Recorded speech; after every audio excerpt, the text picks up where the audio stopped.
Asamblea Nacional de la Reforma a la Ley de Hidrocarburos, han pasado muchas cosas en el país. Hemos visto la visita de distintos representantes del sector privado a Caracas, el caso, por ejemplo, de Shell, que también sus representantes estuvieron en Miraflores con la presidenta encargada, Elsie Rodríguez, y yendo más allá, también lo que ha sido la presencia del secretario de Energía de los Estados Unidos en territorio venezolano y declaraciones del presidente Trump sobre Venezuela como su nuevo socio y amigo, hablando de más de 80 millones de barriles que Venezuela ha vendido a los Estados Unidos en los últimos días, y también precisamente sobre cómo en este nuevo entorno, en este nuevo momento político, como ha dicho la presidenta encargada, Estados Unidos y Venezuela sacan el mayor provecho de este tema, del tema, por supuesto, energético. ¿Cómo ha sido precisamente para los operadores? Porque además la agencia Reuters también en las últimas horas publicaba que los contratos de cooperación de los CPP, como son llamados también, contratos de participación, están siendo revisados, y eso generó cierta incertidumbre sobre cómo estaban avanzando las operaciones petroleras en Venezuela luego de esta reforma. Mira, las operaciones están avanzando bien. Obvio que ante el bloqueo naval hubo una caída de producción que nos llevó a 900 y tantos mil barriles, 926.000 creo. Ya se está recuperando parte de eso, porque eso viene de un producto de un bloqueo naval donde ni podíamos recibir los insumos como el diluyente, ni tampoco podíamos exportar el crudo nuestro. Entonces ya eso está regularizado. Yo me veo, nosotros nos vemos en el 1.200.000 a muy corto plazo estabilizando. Normalmente tú subes, estabilizas y luego vuelves a subir. Claro. Entonces vamos a hacer el 1.400.000, el 1.500.000. Eso, el 1.400.000 es una meta bastante posible y realizable. Tiene que ver con la incorporación de otros actores que también trae compromiso. Lo que tú me estás comentando sobre la revisión no solamente de los contratos de participación productiva, sino de las empresas mixtas, tiene que ver con que si tú tienes una nueva regulación, con una modificación de la ley orgánica de hidrocarburos que se hizo puntual, donde se le da la gobernanza, se dan una cantidad de ventajas que venían de la ley antibloqueo, y también el tema de la competitividad fiscal, la competitividad de la participación del Estado, la posibilidad de comercializar el producto de lo que tú estás generando en tu modelo de negocio, en tu operación.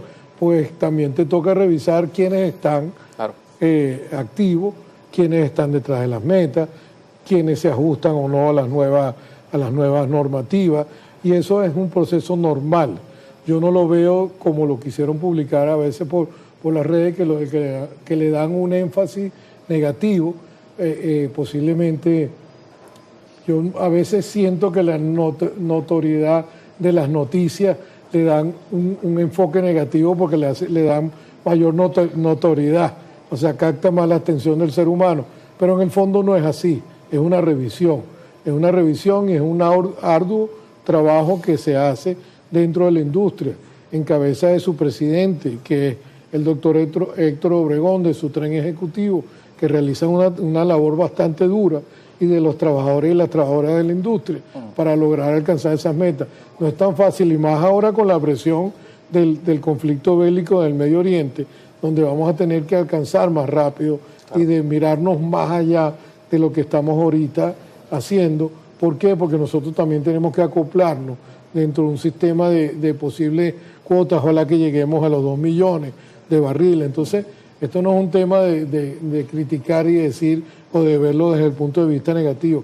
Esto es un tema de remangarse las camisas y de irse al campo, de ponerse las botas y los cascos y ayudar a aumentar la producción. Claro, y aprovechar, como mencionábamos en la parte anterior, esto, si bien es un conflicto de la humanidad, no significa que Venezuela busque sacar un provecho exorbitante, ¿no?, de lo que es una complejidad que vive un sector del mundo, pero por supuesto es una oportunidad en términos económicos de verlo así, aunque es una oportunidad, pero a la vez no. Estábamos hablando en la parte anterior de la posibilidad que el barril de petróleo llegara por encima de los $100, y esto, aunque se crea, va a significar para Venezuela un incremento en sus ingresos y para todos estos sectores. La verdad es que lo terminamos pagando igual como sociedad, porque esto se va a traducir en una inflación global importante.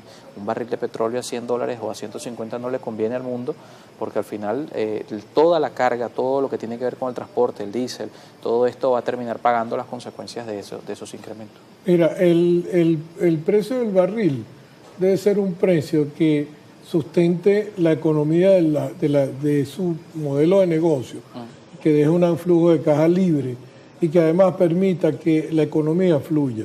Lo que tú dices es tan importante, Carlos, porque si la economía global se tranca porque el precio del barril llega a 150, eso no le va bien a nadie. Por más que a nosotros y a los países que podamos exportar crudo tengamos mayor cantidad de ingresos, porque, bueno, puntualmente hay un conflicto o por un determinado tiempo, de todos modos la economía nos va a tocar, porque nosotros no estamos aislados. La economía es una convivencia con todo no solamente en la región, sino global. Y sí, va a ser una amenaza para la economía. Y no solamente para la economía, sino también para el sistema. Y sin economía no hay paz. Es para la paz también. Entonces, eso va a crear inestabilidad. Es necesario que nos aislemos de los conflictos, que esos conflictos se acaben, que se llegue a un equilibrio energético global y que la economía y la paz pueda fluir y pueda llegarnos a todos en términos de bienestar. Pareciera que nosotros como raza humana siempre vamos a estar sometidos a conflictos bélicos, pero a nadie le conviene que la economía se deteriore global ni regionalmente. Bien, vamos a revisar algunos mensajes de la audiencia a través de Telegram. Recuerden que ustedes pueden acompañarnos siempre a través de las redes sociales, @primerapagina.gb. Por acá Ramón Ramos nos escribe varios mensajes, preguntaba qué efectos podía tener este conflicto para la industria petrolera venezolana. También sí, en particular dice pregunta si ha ingresado dinero por la reactivación, si hay alguna estimación ya sobre el ingreso que ha tenido Venezuela por la reactivación de esta industria petrolera. Y varias preguntas allí sobre también si cree que la ley de hidrocarburos genera confianza. Vamos a centrarnos en eso, la confianza que puede generar estas reformas y el tema de los ingresos al país. Mira, la última, la confianza definitivamente sí es una ley competitiva, desde el punto de vista fiscal es muy competitiva. Nosotros además tenemos la ventaja de que el costo, lo que llaman lifting cost, que es para levantar el barril, también es bastante más bajo que en otras regiones. Está demostrado que nosotros podemos ser una región de paz y hemos sido, Venezuela siempre ha estado ahí cuando los conflictos, de hecho está bajo otras circunstancias. En los años 70 hubo un gran conflicto con los países árabes y nosotros logramos estabilizar la matriz energética. Es lo mismo que está ocurriendo ahora. El tema de los ingresos se ha declarado sobre 300 millones en la primera venta de crudo, después se habló de unos 500 millones. Hay unos temas de los fondos soberanos que también se estuvo conversando. El destino de esos fondos es el bienestar social, se habló de infraestructura, de servicios públicos, de educación, se habló de salud.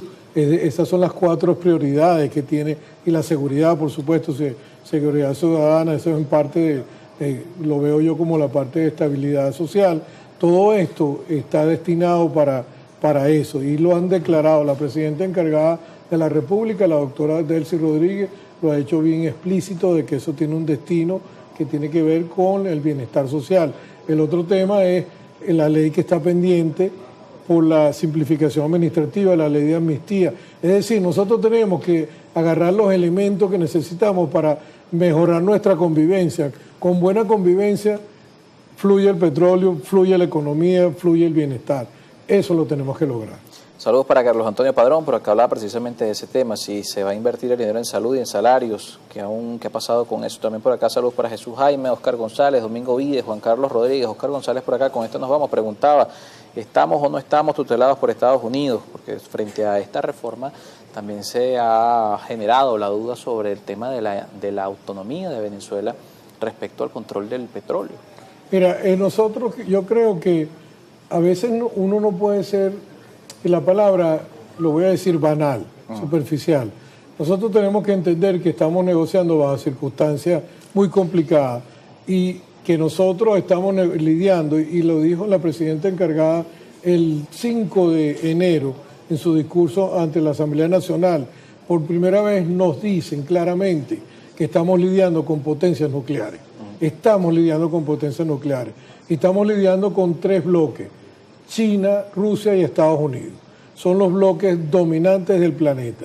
El planeta se mueve y se reorganiza alrededor de ese potencial, de esa capacidad. Entonces nosotros tenemos que entender que tenemos que negociar bajo circunstancias muy especiales y dejar de pensar en tutela y en este tipo de cosas que son banales.